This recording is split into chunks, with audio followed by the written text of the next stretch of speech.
Thank you. Actually, I've come here to learn rather than to teach because I want to learn what it takes to build a good professional army that is respected and loved by the people. This is the kind of army I want our Burmese Tamador to be, the kind of army it was meant to be when my father founded it back in the 1940s, early 1940s. Of course, to get rid of the British. But not because we didn't like the British, but because we loved freedom better. I think all of us have a right to be free. That is what human beings are made to be. We want to be free to assert our own identity, to be able to follow our conscience, and to live in a world where we are the equal of all others. The reason why I came to Sandhurst is to find out what leadership means in military terms as well as in human terms, because you cannot get away from the fact that soldiers are human beings as well. The very first British military man that I felt I got to know was General Slim, because I read his memoirs when I was quite young to try to get to know more about the war in Burma. And I liked him because he liked my father. It's a good reason for liking somebody. And he made the point that the reason why he liked my father was because he could do business with him. That also I like. A military should be about doing its own work. Every organization in the land must understand what its duties are, what its responsibilities are, and what is not for them to do. That is very important. Over the last several decades, actually over the last half century, which is a long time, I think none of you cadets are anywhere near that age, our military has become politicized. This to me is not a desirable development. It was not meant to be that way. When early in the days of the newly fledged Burma Independence Army, my father said, this was in Burmese and I'll translate it into English. It doesn't sound quite the same because it rhymes in Burmese and it doesn't in English. But what he said was that the country should not be the servant of the army must be the foundation of the country. That is exactly what you are trying to teach people in Sandhurst. You serve to lead. We had a small discussion this morning as to whether to serve to lead was the same as to lead to serve. And we came to the conclusion that it is not the same, and it is better to put serve in front of lead, because the essential thing is service. Service that is rooted in strong principles. You have to understand what service is in order to be able to serve correctly. I said earlier that the first British military figure with whom I became familiar was General Slim. And I want to talk a little bit more about him because in a book about the Indian Army, A Matter of Honor is the title of the book, he was described by Philip Mason as a complete man. I thought that this was the greatest compliment that any man could be given, that he was a complete man. And Philip Mason wrote in this way, his success as a general was not so much because he was a brilliant tactician or a strategist as because of his moral and human qualities. He was a complete man, an integrated character, following a straightforward course with modesty, courage, energy, and resource. I agree with this assessment of a complete man. You can be a complete man whether you are a military man or a civilian. And what we need in our country is an army that recognizes the worth of civilians and the importance of civilian authority over the military. All of you here are trained for leadership, but what I find most interesting is that all of you here are trained to be leaders under a civilian authority. This is something that you are taught, perhaps not so obviously, but this is the training that you receive every day. That although you are trained to be leaders, you also have to be followers, good followers. This again we discussed this morning.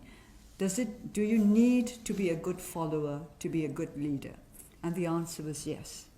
Because unless you know what kind of qualities are desirable in somebody who is leading you, you yourself will not be able to develop those qualities. Leadership ultimately is about making the right decisions at the right time. That is how I see it. And sometimes these decisions have to be made under enormous pressure. People may question, is physical hardship really necessary to develop leadership qualities? And I think the answer is yes. Not because there is virtue in physical suffering itself, in physical hardship itself, but because you have to be trained to develop what has been described as grace under pressure. Even under circumstances when you are under the greatest pressure, you must be able to keep a mind that is cool enough and quiet enough to be able to make the right decisions. The decision of somebody who is in a position of leadership can be crucial for all the followers. It can be a matter of life and death, not just for the one who makes the decision, but all those who are influenced by whatever decision he or she decides to make. So leadership is about the mind. This is why I agree with Philip Mason when he said that it was because of his moral and human qualities that General Slim was a great general. In other words, a great leader, a leader of man, a man who inspired confidence and trust. His book was entitled Defeat into Victory, and those who have read it will know that the war in Burma was going very badly when he took over as the head of the 14th Army, but in the end he led it to victory. And that, I think, is what we are trying to achieve in every part of the world, to turn defeat into victory. Defeat comes in many guises. It can come in political guise, in military guise, in economic guise. Defeat is something that we all have to learn to cope with. But we have to learn to turn it into victory without in any way compromising our own integrity. Victory at any price is not what a good leader strives for. Victory with his honor or her honor, as well as the honor of those who have trusted her or trusted him, intact. So leadership for me means service in the sense of always putting one's followers ahead of one, in front of one. They are the ones who really matter, not you yourself, who may be in a position of leadership, but whose worth will be decided only by what he or she manages to achieve for those who have accepted his or her leadership. I do not quite know whether all of you feel the same as I do about the necessary leadership qualities of our world, of which the army is only a part. Military men do not make up the whole world. Armies do not make up the whole world. They are just part of our world. And whether you like it or not, they are an essential part of our world. I, myself, have a great affection for the army. This has exposed me to much criticism, especially after decades of suffering under military dictatorship. Our people and those who support the movement of democracy are sometimes upset when I say that I have great affection for our army and also great hopes for it. But it is right that we should have respect and affection for an institution that is intended to be selfless. Selfless, I believe, is the core word for armies and for leaders. others before oneself. It's not for oneself that one should lead. That is why we say serve to lead. When General David Richards visited Burma a few months ago, we met him at the legislature, and a question was put to him. Do the British people love their army?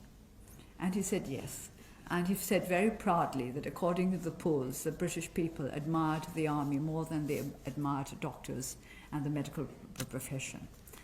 And then he was asked why. And his answer started with, because you were seen as selfless. He said, we are seen as selfless. We sacrifice ourselves for people. And he added, not just for our own people, but for people anywhere in the world who might be in need of protection and of the kind of military defense that would give them more secure and fulfilling lives. So selfless is at the core of an honorable and respected army. And that is what I want the army of my country to be. And this is what mainly I have come to find out from you, to learn from you who are learning to serve, to lead.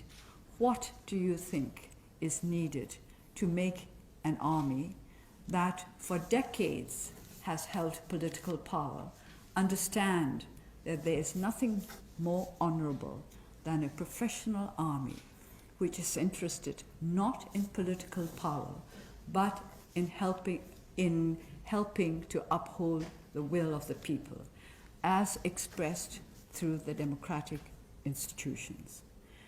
Burma is starting out on the road to democracy, but we are just starting out. We are nowhere near there as yet.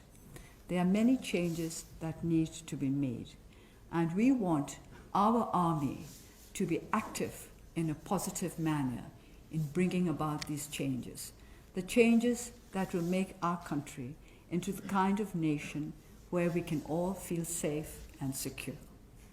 Burma is a nation of many peoples. The United Kingdom only had to deal with the Welsh and the Irish and the Scots. We have many more than that.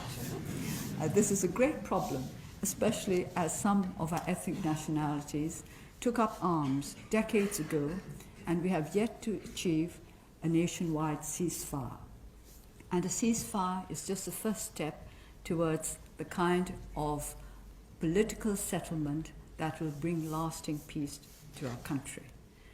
So my presence here is one simply based on my desire to learn from you, not to teach you anything, because I do not think I have much to teach you, but I do hope that we will be able to exchange views and share our ideas of what it takes to build a world that is secure and at peace. In a sense, we were discussing over lunch that the new type of military is the one that tries to do itself out of a jaw, because you want to get at the roots of conflict, to get at all those problems that lead to conflict and to eliminate them. And of course, if there were no conflict, there would be no need for armies.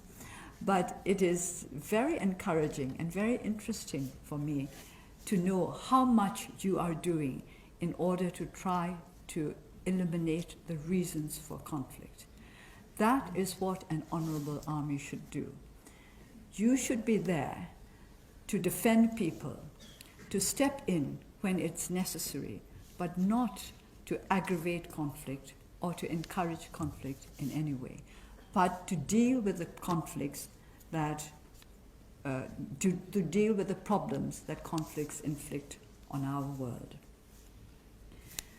It has always been a matter of interest to me that the ancient Greeks seem to have respected their heroes more than the gods.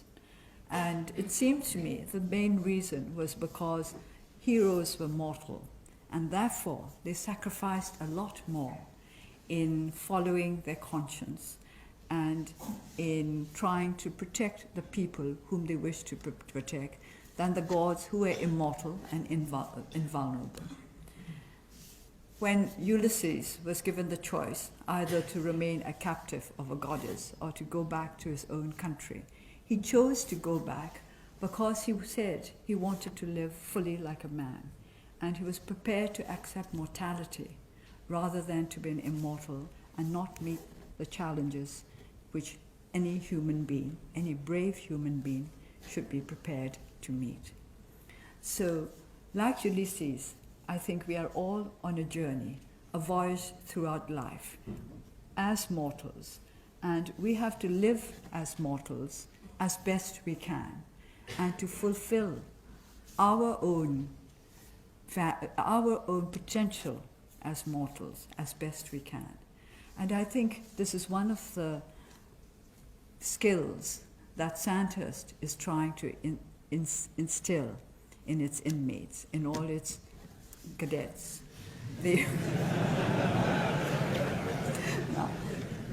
But by the way, I must say that before I came here, I wondered whether Sandhurst was really a modern institution or not. But when I found that it was well heated, I decided it was. If it was still kept as cold as it was in the 19th century, then it has not modernized. So, as we proceed throughout life, I would like all of you to question what you think life is all about, because one day it'll come to an end for all of us. And what do you want to look back on? What kind of life would you like to say you have led? What kind of legacy would you like to leave to your children, your grandchildren, and for those who have decided to remain single, your friends' children and grandchildren? What is it that makes it worthwhile to be a human being? I think this is one of the questions that we all need to answer if we are to be able to serve, to lead. Because only if you know what you want as a human being, what your aspirations are as a human being, will you be able to fulfill the aspirations of others. And a good leader is one who should be able to bring out the best in her followers or the best or his followers. And to bring out the best in each individual, you have to understand of what he might or she might be capable, and to respect it, and to know how to nurture it. A good leader is one who knows how to nurture. Nurturing is very important. Is it possible to turn people into leaders in 44 weeks? This is a question I ask myself. And I'm sure all of you will be able to provide better answers than I can, because I'm certainly not going to go through 44 weeks of the sort of experiences you're going through. I've no desire to do so. I think 15 years under house arrest is rather easier. But I do want to know what it takes, what you think it takes. I discussed the selection process, which I understand is very important, which means that there are people who have greater leadership qualities than others. What these qualities are, I wonder what your opinion is compared to the opinion of those who recruited you. What are the qualities that you think make you fit to be leaders? Because leaders have to have confidence in themselves, which is not the same as vanity, which is not the same as egoism. But unless you have confidence in yourself, nobody else can have confidence in you. Unless you are able to lead yourself, you will not be able to lead other people. So it's control. You have to be able to control yourself before you can control others. I read that a commander during the Second World War said, when he started out, when the war started out and they started taking in civilians, he thought that those who would make the best soldiers were the ones who were familiar with such jobs as engineering or who were used to rough lives. But he said he discovered that in fact poets made better soldiers in some ways than engineers or athletes. That poets were the ones that he could best rely on for the most dangerous missions. And from that he came to the conclusion that the best kind of soldiers had three qualities: a quiet mind, sufferance, and a sense of the ridiculous. Now, I think the last is extremely important. But a quiet mind goes back to what I said earlier about decision making. Under the most trying circumstances, you have to be able to keep your mind controlled enough and quiet enough to make the right decisions for yourself as well as for other people. Because that's what a leader has to do. Always others first.